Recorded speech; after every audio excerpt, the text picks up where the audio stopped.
No more ifs, ands, or buts about it. The New Orleans Saints need to start Taysom Hill moving forward, but is he enough to win you games? And what are the most realistic outcomes for the remaining games of the season for these New Orleans Saints? We've got all that and a little bit of lagniappe for you on today's episode of Locked On Saints. You are Locked On Saints, your daily New Orleans Saints podcast, part of the Locked On Podcast Network, your team every day.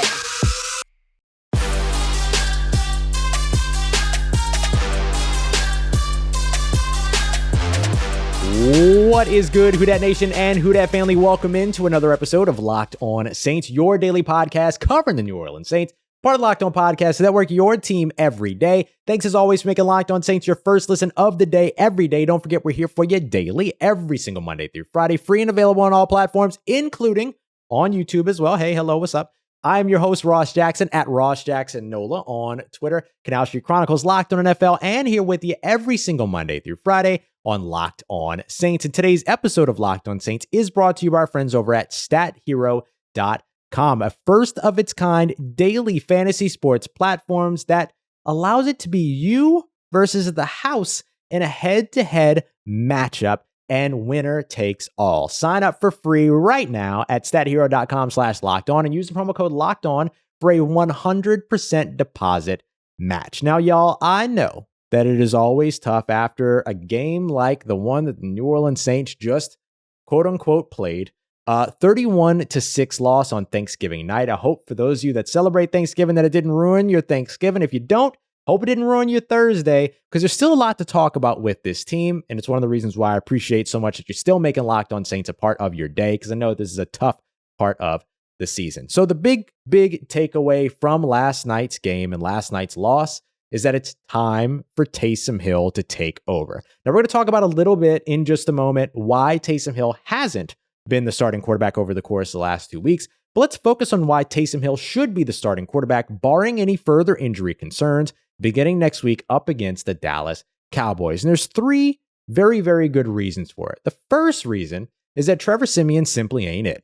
I had folks try to tell me that the New Orleans Saints didn't downgrade at all, didn't upgrade, didn't move, didn't do nothing when it came to losing Jameis Winston and moving over to Trevor Siemian. I even had some people try to tell me that Trevor Siemian was an upgrade over Jameis Winston. And look at you now. Look, Trevor Siemian simply ain't it. He did a great job the first couple of games, came in, had the element of surprise on his side up against the Tampa Bay Buccaneers. When Tampa Bay expected them to completely change their offense without any Jameis Winston, they didn't. And then the defense showed up big for that New Orleans Saints offense as well. And then you got into that Atlanta Falcons game and things were a little dicey early, but then the late comeback kind of gave you a little bit of confidence. And then you look at the last couple of games up against Tennessee, where it was a little bit more special teams than anything else. But you saw the inefficiency start to really show when it came to Trevor Siemian, and then in Philly, and then at home up against the Buffalo Bills, you saw what you needed to see. You saw the real Trevor Siemian come out. And hey, who can blame anybody, right? He's a third string quarterback out there with a practice squad, right? The New Orleans Saints tried to introduce the players before the game Thursday night, and you barely heard anything from anybody because the most recognizable name was Teron Armstead, who they saved for last. No Alvin Kamara, no Mark Ingram, no Michael Thomas, no Ryan Ramczyk, no Jameis Winston, no Taysom Hill, no nobody going into this one. And so when it came down to what the New Orleans Saints have been able to put on the field after they've been inundated with injuries over the course of this season, yeah, it's been tough. It's been tough, and it's going to be tough for Trevor Siemian.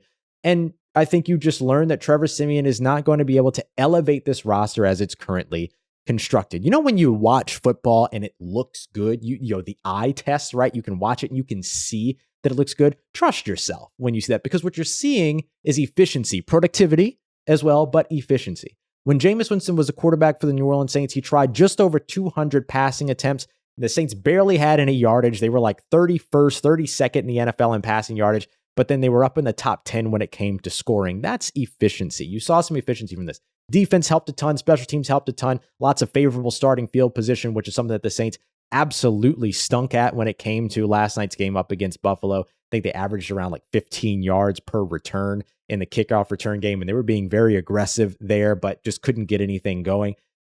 Jameis Winston showed you that he could be efficient, and this offense was efficient with Jameis Winston and some of its weapons. With Trevor Siemian and none of their weapons, what you're seeing right now is the 25th ranked quarterback out of 34 qualifying quarterbacks when it comes to EPA per play, or expected points per play, which effectively measures the efficiency and success of an NFL offense, this specifically being about the passing game in particular, on a per play basis. And right now, Trevor Siemian is just above names like Zach Wilson, Justin Fields, and Davis Mills, who are rookie quarterbacks, and then some quarterbacks that are struggling like Jacoby Brissett and Jared Goff. That's the quarterback that the New Orleans Saints have right now, and that's not going to put the New Orleans Saints in a position where they're going to be able to maximize anything. A 43.4 success rate in the passing game makes him the 6th worst in the NFL right now. Again, just above those rookie quarterbacks like Davis Mills, Justin Fields, and Zach Wilson, and above a couple of veteran quarterbacks that are struggling this season like Ben Roethlisberger and Russell Wilson. And it doesn't stop there. You look at the completion percentage over expected, 5% lower than what he was expected to have coming into this season. 61.8% completion percentage right now for Trevor Siemian, one of the lowest in the NFL. And this is an offense that's predicated on its efficiency, and it hasn't been able to be efficient all season. And is that all Trevor Siemian's fault? No. But is Trevor Siemian going to be able to maximize anything about this offense? Also, no. So that's one of the reasons why I think that you should move on from Trevor Siemian and at least give Taysom Hill a shot. Now, is Taysom Hill going to be able to elevate this offense? Maybe, maybe not. But that's what gets me to point number 2. At least he has the mobility. Trevor Siemian's pocket awareness is awful, and setting up pockets is awful when it comes to Trevor Siemian because he drops back too far. He's not able to step up in the pocket. He doesn't feel pressure coming. Even when he sees pressure coming, he doesn't react very well to it. He does good when he's blitzed, doesn't do very well when he's under pressure. So when you look at where it is that Taysom Hill brings to this offense that could be an extra dynamic, it would be the mobility, his ability to be able to escape. But the Saints will certainly need him to be able to make quick decisions and say, that route ain't there, that route ain't there. I'm looking over on the same side of the field. It ain't happening. I'm running. That's what the New Orleans Saints are going to need. You can't get that element of surprise, that little extra element of anything when it comes to Trevor Siemian. So at least you get some element of something different with Taysom Hill. And finally, you just gave Taysom Hill a contract extension that kicks in 2022, where if he becomes your starting quarterback, he could make up to $95 million. We'll break that down a little bit more on Monday because we got new information about the contract and we need to talk about it because there's a lot of nuances and a lot of things that Taysom would have to get right to get that $95 million, even if he is named the starting quarterback. But before you get to that, start looking at how you can build an offense and tailor an offense around the mobile quarterback instead of having to try to fit him in to Drew Brees' offense like you had to do in the 4 games over the course of last season. Now you can really, really, really go to work in terms of saying, all right, Taysom, this is going to be the offense that you're going to run. How do we build it around you and your skill set? This is a really, really massive opportunity for the New Orleans Saints to really understand what Taysom Hill can bring to them, as opposed to having him compete in an offense that is going to make him stand in the pocket because that's the offense that you want to move forward with. Now there's no competition. You don't have to try to tailor it to 2 quarterbacks. You have 1 quarterback and he's mobile. You get to build an offense around him. Now I do have a strong take in favor of Taysom Hill being the starting quarterback for the New Orleans Saints, but does he change everything enough to make the New Orleans Saints a winner moving forward? We'll talk about that and much more as we continue on with today's episode of Locked On Saints. But first, I want to tell you about our friends over at StatHero.com. Here's what you need to know, all right? We're talking about the New Orleans Saints being inundated with injuries so far this season. Well, there have been enough injuries around the NFL that it's made it a little bit tough to play fantasy football on a week-to-week basis when you're having to deal with the same lineups and you're having to deal with all the injuries and everything. I have turned a little bit more over to daily fantasy sports so that I can change the lineup and pick players that are actually playing every week. And that's why I've fallen in love with Stat Hero. And I want to tell you about them. First of all, remember this, stathero.com/lockedon. We'll come back to it here in just a second and why it's important. Here's what I love about Stat Hero, all right? It's the first of its kind when it comes to daily fantasy sports because it's you versus the house. But the house is no mystery. Here's the crazy part about Stat Hero. They actually allow you to see the lineups before you play, and you get to handpick the lineups that you're going to face one-on-one. So you get to cater the lineup that you're selecting and pick the lineup that you're going up against. No more mystery, no more lineups being hidden behind, you're playing against thousands of lineups at one time. You can't see what anybody else has picked. You get to specifically craft your lineup based on the one head-to-head lineup that you choose to go up against. For instance, you get to do some 2-on-2s and 3-on-3s as well. You could also do some running back 2-on-2s. really good one that that Stat Heroes already put up, which is Najee Harris and Leonard Fournette. I'm going to roll ahead with a couple of guys, including Jonathan Taylor, try to capitalize on the momentum that he's put up as the top running back in the NFL right now. So you get to pick that lineup, go up against it, and pick the lineup that you feel like is going to be able to beat the lineup that you select to go up against. It's really, really cool. So I absolutely love this. You get to go head to head up against the computer because it's the way that daily fantasy sports should be one-on-one. So go and sign up for free right now over at stathero.com/lockedon and use the promo code LOCKEDON for a 100% deposit match. That's stathero.com/lockedon, promo code LOCKEDON for that 100% deposit match. stathero.com/lockedon, promo code LOCKEDON. Terms and conditions apply. All right, Who Dat Nation, continuing on with today's episode of Locked On Saints. Thanks once again for making us your first listen of the day every day. Continuing on with today's episode of Locked On Saints, talking a little bit about Taysom Hill and how he should be taking over for Trevor Siemian moving forward. But before we get to, or as we continue on with that conversation, we should also clarify why he hasn't been the quarterback moving forward. Because the idea here is that if Taysom Hill moves ahead, is he really going to change the outcome of games moving forward? In order for us to understand that, we kind of have to look at the curious incident of Taysom Hill over the course of the last two games. Has he not been used because there's no faith in terms of that he could be doing better, or is it something else? And it turns out it's entirely something else. So it's entirely based on his foot injury. Remember, he missed 3 games early, or 3 weeks in concussion protocol, including a bye week earlier on in the season after taking a really, really filthy hit by, I think it was William Jackson, if I remember correctly, over in the Washington football team game. Really scary stuff.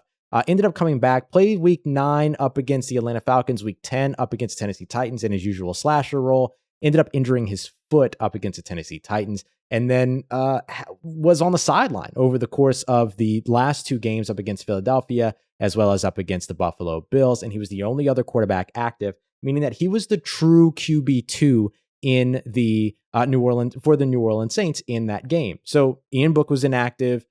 Taysom Hill was basically there to just be an emergency quarterback. And I know what you're thinking, Ross.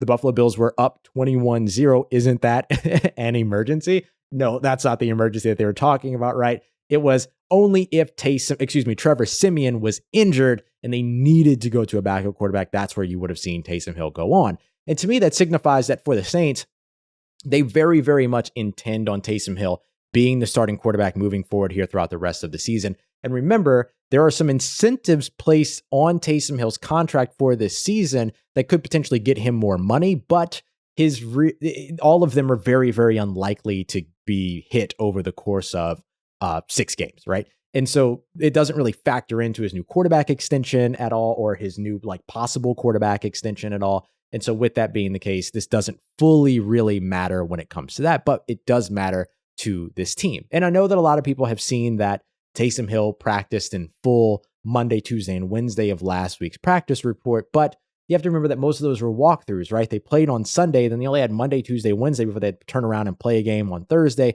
So you didn't have full speed practices. Very likely if those were full speed practices on a usual 7-day Sunday to Sunday schedule, or in this case, coming up this week, Thursday to Thursday schedule, you probably would have seen him limited in those. But because they were walkthroughs, yeah, of course he was able to fully participate in walkthroughs because after all, he can walk. And so therefore he was able to participate. But the Saints weren't about to go and throw him out into his usual role when they're clearly, I think, looking to play him at quarterback for the rest of the season. So now you get the full 7 days from Thursday to Thursday before the Dallas Cowboys. So we'll see on Monday, Tuesday, and Wednesday's injury reports. If he's practicing fully there, then you know he's probably practicing at quarterback and he's practicing full speed at that point. I can't imagine any reason outside of Taysom Hill being injured any further that Trevor Simeon would be the starting quarterback going into next week. I would almost say that Ian Book would be a better choice at this point, even though the guy's never taken an NFL snap. But at this point, that's what you're looking at. But does Taysom Hill really change things for you coming into this matchup up against the Dallas Cowboys? And do you end up getting a better offense with him? And the way that I look at it, as harsh as I can be on Trevor Siemian, it's not just Trevor Siemian, right? It's the fact that there's no Michael Thomas, there's no Alvin Kamara, you're missing starting tackles, you're missing a starting interior offensive lineman, you're missing a starting tight end, you're missing your backup wide receiver. I mean, you're missing so much on the offensive side. You've got CJ Gardner-Johnson, who just got off of his scooter earlier this week. He tweeted, so he might be back in a couple of weeks, but you still got time there. And you've got a defense that's sort of struggled over the course of the last couple of games, especially your starting corner in Marshawn Lattimore, who's given up amongst the most yards in the NFL, not just because they played an extra game so far with a Thursday game, like even before that, since week 7, he's given up some of the most yardage in the NFL and had a 156.3 passer rating when targeted. So you've seen a lot of inefficiencies everywhere in all three phases of the game, inability to return all of that. I mean, they have had some issues there. So they're going to have to fix a lot of things if they want to be competitive and be a playoff team. And I'm not even really going to talk about this team as a playoff team moving forward. Like, I'm sorry, I can't at this point. If they make the playoffs, I will be pleasantly surprised, cheering them on, very happy about that. But at this point, you're looking at a team that's simply trying to survive. That's fielding a B squad, that's fielding a preseason roster effectively over on the offensive side, and is about to turn to its third quarterback of the season. And usually when a team changes quarterbacks even once in a season, you don't get a lot of success from them. Not every situation is a Nick Foles situation. And look, even though this is a little bit of a B squad, the New Orleans Saints aren't going to treat it that way. The coaching staff isn't going to treat it that way. That's not what good coaches do. Sean Payton's not going to say, all right, guys, well, we're hurt, we're injured, so I guess we'll just go out there and run around and get some exercise today. What do you say? Like, they're going to go out there and they're going to compete, because that's what good coaches, that's what good teams do. And they still need to prove that they are a viable and competitive team, because they want to represent themselves well in free agency. They want to represent themselves well in the draft. They want to represent themselves well to the players in the building that they want to maintain and keep in the future. You look at the New Orleans Saints so far and the extensions that they've given out, with the exception of basically Demario Davis and I guess you could say Taysom Hill, everybody that they've extended has been homegrown for the most part, right? Like, this is just what the New Orleans Saints do. They retain players, and you're not going to retain players by saying, all right, we're going to give up on the season. Now, there will be some interesting decisions to be made late in the season if you want to start to preserve talent and not let anybody get hurt before the offseason, things like that. Or if you want to allow players to get incentives and hit incentives on performance bonuses and stuff, there'll be some of those interesting decisions later on. But right now is not the time to make those decisions. Right now is a time to say, okay, let's figure out what we have and continue moving forward. And if they can do that and also win some games in the progress, then all of a sudden things could get a little bit more interesting, depending upon how the rest of the NFL and NFC in particular shakes out. But right now, their focus has to be on representing themselves well to their players and continuing to compete and putting them in situations where they could potentially win games and where they can potentially impact their own careers at this point. Drew Brees talked about this on broadcast, where he said that Sean Payton and the New Orleans Saints are going to go out there and they're going to call the songs that the players know all the words to. They're going to call the plays that they know really, really well and put them in position to do something positive. And that's what good coaches do. And I know that, Friday morning game day, the morning after a loss is the time for overreactions. I understand it. We've seen a lot of folks calling for Sean Payton to be fired and to be on his way out and all that. And of course, we've seen that over the course of the last 4 seasons, where Sean Payton's been the winningest head coach in the NFL. But of course, they lose a game and all of a sudden Sean Payton's done. He's predictable. You have to get him out of there without any understanding of context. I don't think that that's the place where this New Orleans Saints franchise is at this point, particularly understanding that what they've gone through so far this season, a lot of stuff that's uncontrollable. Hurricane Ida, the loss of all of their coaching staff members due to positive testing, the injuries that they've been inundated with so far this season, all of that stuff is out of their control. And this is certainly not the product that the New Orleans Saints intended to put on the field this season. So how does Taysom Hill fix all of that? I don't know if he does, but he at least gives you the opportunity to be able to maximize something or try to create something that's at least exciting and fun for these players to be able to go out and be excited about returning to for next season. Because I think a lot of heads are already starting to turn to next season. It's not worth it to tank this year. I still hold to that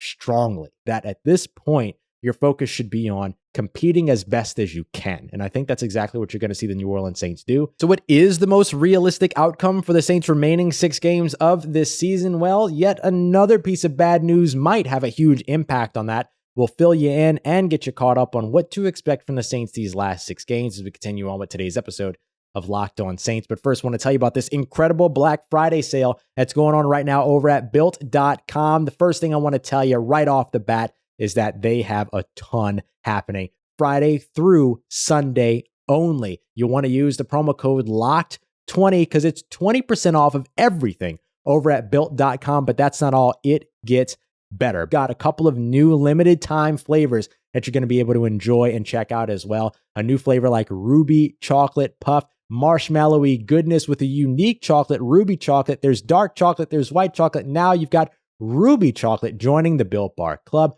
We've also got lemon dipped cheesecake puffs. That sounds absolutely incredible. But here's what I'm excited to tell you about as well. The new Built Bar Crave Bar. This sounds awesome. You're talking about caramel flavored, chocolate covered, loaded with peanuts, giving you that nutty, chocolatey, oh so sweet candy bar goodness, candy bar taste, but you're only getting 160 calories, 17 grams of protein on top of that as well. Now show me a candy bar that even comes close to that. You can't stop trying. 'Tis the season to save and get your taste buds the gift of Built Bar. Just head over. You're going to get 20% off of Built Bars and 2 free Crave Bars at Built.com right now. Plus, you can get 60% off of Built Broth and Built Boost and 40% off of all the Built swag as well. Just enter the promo code LOCKED20 at Built.com. And of course, don't forget to check out our friends over at betonline.ag. The Saints have already played, so if you want to get in and make some more of Sunday's action a little bit more fun, and even Saturday's college football action, no better place to get in on your NFL and college football bets than betonline.ag. Have you covered for all the odds, all the lines, all the props, over-unders, everything that you're looking for. And they have a new, entirely redesigned website that now includes some live betting elements as well, which are super, super fun to help you stay engaged all throughout, even the most boring of games, making those more entertaining every day over at betonline.ag. Don't want to bet on football or don't just want to bet on football? No worries. You got you covered with basketball and the NBA and college basketball as well. You can get in on some NHL, some hockey. You can get in on golf, boxing, mixed martial arts, and your own very favorite Vegas casino games as well. So go and check them out over at betonline.ag. Don't forget to use the promo code LOCKEDON, LOCKEDON, for a 50% welcome bonus. It's a 50% welcome bonus on your very first deposit with the promo code LOCKEDON at betonline.ag, where the game starts. Let's get it, Who Dat Nation. Wrapping up today's episode of Locked On Saints. And once again, I just want to thank you, because I know after a big loss like that, it's always hard to try to intake content around your favorite team when they get that type of beating handed to them. But I appreciate you so much for being here, because I'm always very grateful and very excited to be able to do this show every day. Even win or loss, doesn't matter. Now, we always like to try to end on a positive note, even after a loss. So I want to talk a little bit about what's realistic for the New Orleans Saints, which could be positive, could be pretty neutral. We don't know, right? If New Orleans Saints decide to make the change at quarterback, you can't expect too much from them. Again, teams that change quarterbacks 2-3 times in a season don't tend to be successful. But hey, changing to Taysom Hill at least gives you something and another baseline that might be better than what you've gotten with Trevor Siemian so far in these last 4 losses. So with that being the case, what should we expect from the New Orleans Saints moving forward? Well, things got a little bit tougher for the Saints, believe it or not, Friday morning when news came down that the NFL was indeed planning to suspend Deontay Harris for 3 games following his DUI. You'll remember that he pled not guilty, and his legal proceedings came to an end on November 8th of 2021, where he wasn't charged but was given supervised probation for 1 year, which will end November 8th of 2022. But when it comes down to the conduct policy of the NFL has its own process that started once the legal process was over, and being charged with a DUI or being, even brought in on a DUI and having a blood alcohol level, the level that he had, which was nearly like 0.25, it was like 0.246 or something like that, which is way above the legal limit. The NFL was going to suspend him. So apparently this suspension, I know a lot of folks have said, oh, well, they're just piling on while the Saints are at their lowest. Well, the suspension actually came in last week or even earlier than last week, and Deontay Harris and his team immediately appealed the suspension. That's why he was able to play on Thursday night, Thanksgiving night, up against the Buffalo Bills. And depending upon how the appeal proceedings last and how long that takes, he could potentially also be available this Thursday night up against the Dallas Cowboys. But expect Deontay Harris to miss some group of 3 games over the course of the next 4 in some shape, form, or fashion from that suspension. At least that's what I'm expecting at this time. Now, the longer that they delay it, the more likely it is that they could get a guy like maybe Alvin Kamara back, Ryan Ramczyk back, Mark Ingram back. And so the longer that it gets delayed through the appeals process, probably the better, because then you lose one of your most explosive, if not your most explosive and consistent receiver. and then get another playmaker or 2 or 3 back in that, in the exchange. But we'll see exactly how long this all takes to pan out. Now, what I want to talk about in addition to that is what this means for the New Orleans Saints moving forward over the course of the remaining 6 games that they have, which are the Dallas Cowboys at home. Then they're traveling for both the New York Jets up against the Tampa Bay Buccaneers in Tampa. They'll be back at home for the Miami Dolphins and the Carolina Panthers, and they'll wrap up in Atlanta up against the Atlanta Falcons. Now, the place where the Saints have been the most successful so far this season is up against inefficient quarterbacks. You look at Taylor Heineke, you look at an early season Mac Jones, you look at a first game Aaron Rodgers, who was really inefficient. We talked about Russell Wilson's inefficiencies so far this season, and then they had a really great game against Tom Brady, a person who they're very familiar against. And so I think at this point, you look at the teams that remain that have the inefficient quarterbacks. You've got the New York Jets with Zach Wilson. You've got the Miami Dolphins. You've got the Carolina Panthers with their sort of each shuffling at the quarterback spot. So those are probably the 3 games where I give the Saints the biggest edge, although they're not guaranteed wins by any means. The big difference is going to be, can they get efficiency from their quarterback position with Taysom Hill moving forward? Where they get the bonus there is that they get a little bit of additional efficiency from Taysom Hill on the ground. The New Orleans Saints didn't convert a 3rd down at all in the first half of the loss against the Buffalo Bills. They were 0-6 in the first half. And that just simply can't be the case moving forward for them. So if the Saints can build more efficient offensive play through their quarterback than those 3 teams, then that would end up putting them at a place where they could finish the season 3-3 over the last 6, making them 8-9. If they could sneak in an extra win, maybe against the Atlanta Falcons at the end of the season, depending upon what the Falcons are playing for, then they can get into the winning side of that conversation at 9-8. I don't know if that's going to be the case. I think if you finish the season 9-8, that's a huge win for this New Orleans Saints team, but it definitely feels like 7-10 or 8-9 is a little bit more likely. The Saints have not shown a propensity to be able to win the games that they should win. You can look back at the Atlanta Falcons game earlier this year. You can look at that Tennessee Titans game. And of course, you can look early on in the year as well at the New York Giants game and even arguably the Carolina Panthers game, a team that they should have been better than, that they just simply weren't able to be in that game. Now, of course, you had the 6 coaches out due to COVID protocols and things like that in that situation. So barring any other big situations that the New Orleans Saints have to deal with, like another suspension or, something else wild, then the New Orleans Saints could potentially finish this season modestly at 8-9 or 9-8. And that's probably the best thing that you can hope for this team. And you know what? I think that considering everything that they've been through so far this season, finishing up 4-2 or 3-3 over the last 6 makes them a competitive team and a desirable team and a team that shows some fight towards the end of the season. And that's what the New Orleans Saints need to carry out of this year. Not where are we drafting, not can we get into the playoffs? No, what the New Orleans Saints need to walk out of this season with first and foremost is some level of confidence of being able to retain competitive nature and retain a winning mentality and winning culture out of this absolutely hellacious season that they've gone through so far in terms of injuries and all of the other things that they have been held subject to. The Saints can do that, then I think winning season or losing season, there's still a way that they could walk away winners in their own minds. And I know that a lot of folks aren't going to want to hear about a moral victory right now in terms of finishing up the season.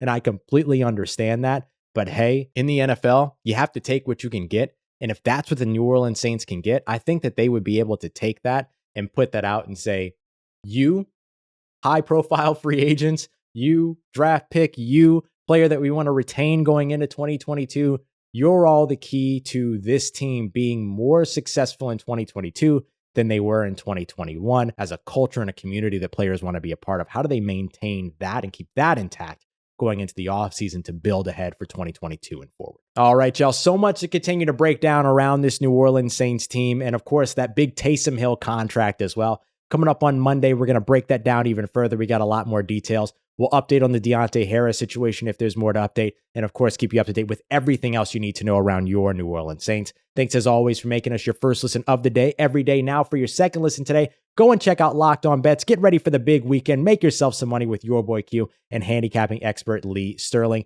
As always, y'all, for everything in between on your New Orleans Saints, make sure you check me out on Twitter at Ross Jackson, NOLA. Hit me up. Let me know how the family's doing. Let me know how you're living. Let me know how your mom and them. And trust to that nation. I'll holla.